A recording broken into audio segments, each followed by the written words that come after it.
Bonjour à tous. La semaine passée, les banquiers centraux ont poursuivi massivement leurs efforts dans la lutte contre l'inflation. C'est la Riksbank suédoise qui a lancé les hostilités en frappant un grand coup avec une hausse de 1% de son taux directeur. La Banque centrale suisse a quant à elle mis fin à 8 années de taux négatifs. Les Britanniques ont suivi le mouvement en relevant le taux directeur de la BOE à 2,25%. Mais la plus attendue la semaine dernière était bien sûr la Réserve fédérale américaine qui a maintenu son ton agressif. Sans surprise, les membres de la Fed ont décidé unanimement de monter de 75 BP les taux directeurs. Ils anticipent tous que ces derniers dépasseront les 4% en fin d'année et resteront sur ces niveaux élevés en 2023. Le gouverneur Jay Powell n'a pas caché sa volonté de faire augmenter le taux de chômage et de calmer le marché immobilier. Dans ce contexte, la tension obligataire s'est poursuivie partout et l'aplatissement des courbes de taux s'est accru sensiblement. Les annonces du ministre des Finances britannique ont remis de l'huile sur le feu en fin de semaine. Le plan de soutien aux ménages et aux entreprises envisagé par le gouvernement est colossal, 10% du PIB, et signifie deux choses.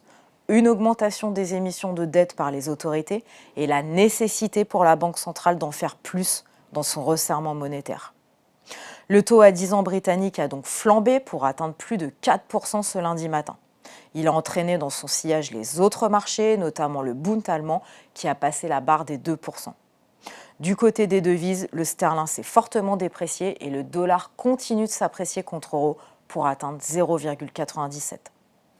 Les marchés d'actions n'ont pas apprécié cette tension, d'autant que les évolutions géopolitiques continuent d'inquiéter. Face au progrès des troupes ukrainiennes dans l'est du pays, Vladimir Poutine a décidé de mobiliser 300 000 soldats supplémentaires et de relancer ses menaces nucléaires de plus en plus prises au sérieux par les Occidentaux.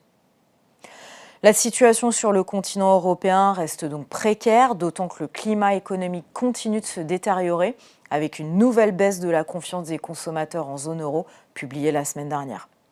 Et ce ne sont pas les élections italiennes tenues ce week-end qui remonteront le moral à Bruxelles, puisque la victoire de l'extrême droite est acquise. Les indices actions ont donc chuté lourdement à vendredi soir. Le S&P 500 américain a perdu 4,6% et le Stoxx 600 européen s'est contracté de 4,3%. Cette semaine, nous suivrons attentivement les chiffres d'inflation en zone euro, l'IFO allemand, le PMI chinois et bien sûr les commentaires des banquiers centraux. Très bonne semaine à tous.